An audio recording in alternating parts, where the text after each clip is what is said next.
Hello મિત્રો, PK બ્લોગ્સમાં તમારું હાર્દિક સ્વાગત છે। આજે વાત કરીશું આપણે ધાનેરાના પુલની। તો આપણે ઓલરેડી ધાનેરાના પુલ ઉપર પહોંચી ગયા છીએ। તમે જોઈ શકો છો આ છે ધાનેરાનો પુલ અને આ પુલમાં અંદર પાણી નીકળ્યું પણ હાલમાં તો છે નહીં। અને તમે બંને બાજુ જોઈ શકો છો બહુ ગરમી બહુ પડે છે।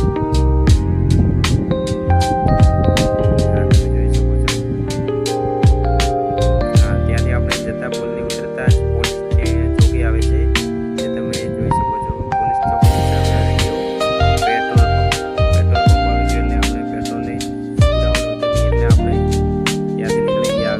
આગળ નીકળતા આગળ જ કાબુ અમારી આગળ જ જાય છે, પણ આ કાકાએ તમારું તેલ પાડી નાખ્યું, એટલે ભાઈનું મગજ સગ્યું, ભાઈએ પાડી નાખ્યું ટોપ, અને ભાઈએ સીધું ટોપમાં લઈને એમની આગળ કરી નાખ્યું બાઈક। જતાં જતાં આપણે આવી ગયા આગળ આવી ગયા, એટલે એક કૂતરું આવી ગયું। કૂતરા પણ બાટલી ટ્રાફિકની વચ્ચે રોડ ક્રોસ કરી નાખ્યો છે।